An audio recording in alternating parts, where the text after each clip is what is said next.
آپ کیا حکم فرمائیں گے اس شخص کے بارے میں جو آپ کی اہلیہ کے ساتھ غلط ارادہ رکھتا ہو؟ تو حضرت یوسف علیہ السلام بولے کہ اے عزیز مصر، میں نہیں بلکہ اس نے مجھے غلط ارادے سے بلایا تھا۔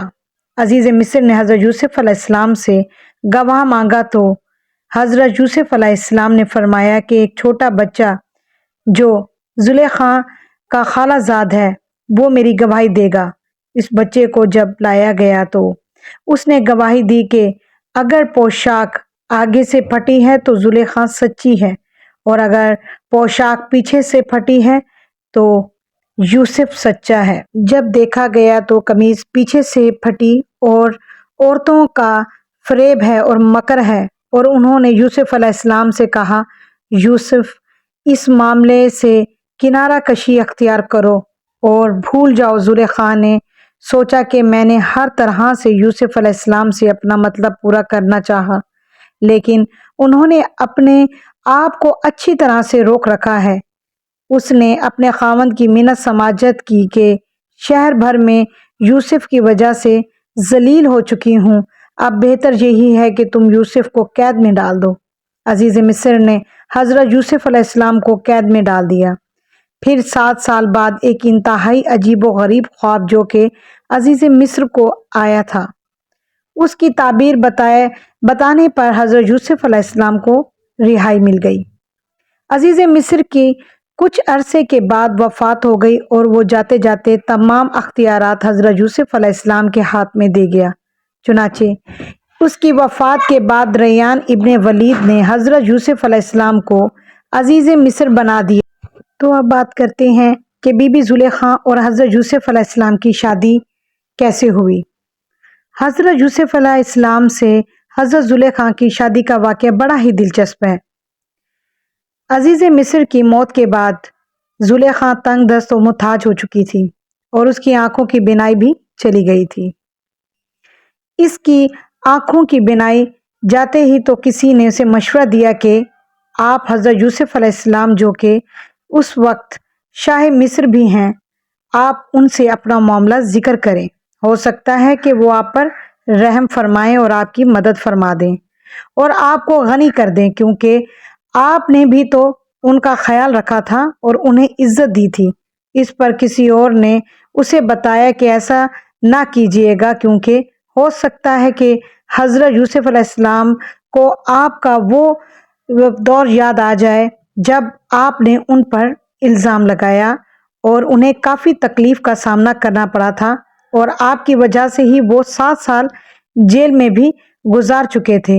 یہ بات سن کر زلیخا خاموش ہو گئی اور انہوں نے حضرت یوسف علیہ السلام کے پاس جانے کا ارادہ طلب کر دیا، جس کے بعد حضرت یوسف علیہ السلام تقریباً 1 لاکھ معززین اور اپنے وزیر و مشیروں کو لے کر شہر کی طرف نکلے۔ جس راستے سے حضرت یوسف علیہ السلام نے گزرنا تھا اسی راستے پر بی بی زلیخا بیٹھی ہوئی تھی۔ اس نے حضرت یوسف علیہ السلام کی خوشبو محسوس کر لی۔ جب آپ قریب پہنچے تو وہ کھڑی ہو گئی اور یوسف علیہ السلام کے پاس آنے پر بلند آواز میں کہنے لگی کہ وقت نے کیا سے کیا کر دیا، جس نے مسیت کے سبب بادشاہ کو غلام اور اطاعت کے سبب غلام کو بادشاہ بنا دیا۔ حضرت یوسف علیہ السلام نے پوچھا کہ ابھی بھی تم کون ہو، اور عرض کرنے لگے کہ میں وہی ہوں جو آپ کی خدمت کیا کرتی تھی، کیونکہ عزیز مصر جب حضرت یوسف علیہ السلام کو خرید کر اپنے محل میں لایا تھا تو زلیخا حضرت یوسف علیہ السلام کے بالوں میں کنگھی کیا کرتی تھی اور اس کے ساتھ ساتھ ان کے رہنے کی جگہ کو خود صاف کیا کرتی تھی۔ زلیخا نے کہا کہ میں اپنے گناہوں کی سزا بھگت چکی ہوں، میں کمزور ہو چکی ہوں، غریب اور لاچار ہو چکی ہوں۔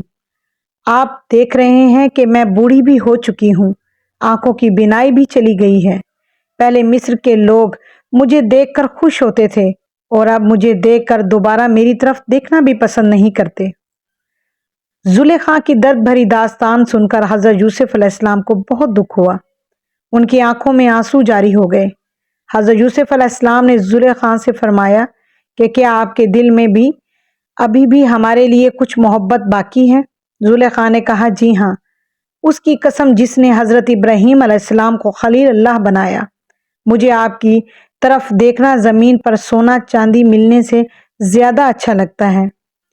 آپ یہ باتیں سن کر وہاں سے چلے گئے اور پھر آپ نے حضرت زلیخا کی طرف پیغام بھیجا کہ اگر تمہاری رضامندی ہو تو ہم نکاح کر لیتے ہیں، اور اگر تم شادی شدہ ہو تو تمہیں غنی کر دیں گے۔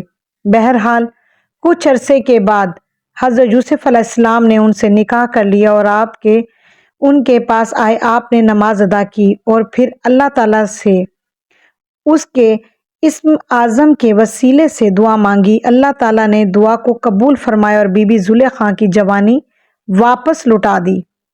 آپ کی آنکھیں بھی واپس آ گئی اور وہ آپ پر ایمان لے آئی، اور اس طرح بی بی زلیخا حضرت یوسف علیہ السلام کی زوجیت میں شامل ہو گئی۔ زلیخا نے اپنی ساری زندگی اللہ کی عبادت میں گزار دی۔ رات جب حضرت یوسف علیہ السلام زلیخا کو اپنے پاس بلاتے تو زلیخا کہتی میں صبح آؤں گی، اور جب آپ سویرے بلاتے تو کہتی میں رات کو آپ کے پاس آؤں گی۔ اللہ تعالیٰ کی عبادت میں آپ اتنی مصروف ہو گئی کہ ان کو دن اور رات کی خبر تک نہ ہوتی تھی۔ آخر ایک دن حضرت یوسف علیہ السلام نے فرمایا کہ تو میری محبت میں دیوانی تھی، اب تجھے کیا ہوا؟ تو زلیخا نے عرض کی کہ یہ اس وقت کی بات ہے جب میں محبت کی حقیقت سے آگاہ نہ تھی، اب کیونکہ مجھے محبت کی حقیقت معلوم ہو چکی ہے، اس لیے اب مجھے اللہ کی محبت میں کسی کی شراکت گوارا نہیں۔ حضرت یوسف علیہ السلام نے فرمایا کہ مجھے اللہ تعالیٰ نے فرمایا کہ مجھے آپ کے باطن سے 2 بیٹے عطا فرمائے اور وہ دونوں نبی ہوں گے۔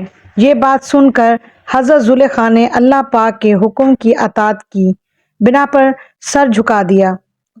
کہا جاتا ہے کہ نکاح کے وقت آپ باقی رہتی تھی کیونکہ آپ کا پہلا شوہر جو کہ عزیز مصر تھا وہ نامرد تھا، تو اسی طرح اللہ تعالیٰ نے آپ کو کنوارا رکھا۔ ناظرین، حضرت زلیخا کے باطن سے اللہ تعالیٰ نے حضرت یوسف علیہ السلام کو 2 بیٹے عطا فرمائے جو کہ دونوں نبی تھے، جن کے نام آفرین بن یوسف اور حامش بن یوسف تھا۔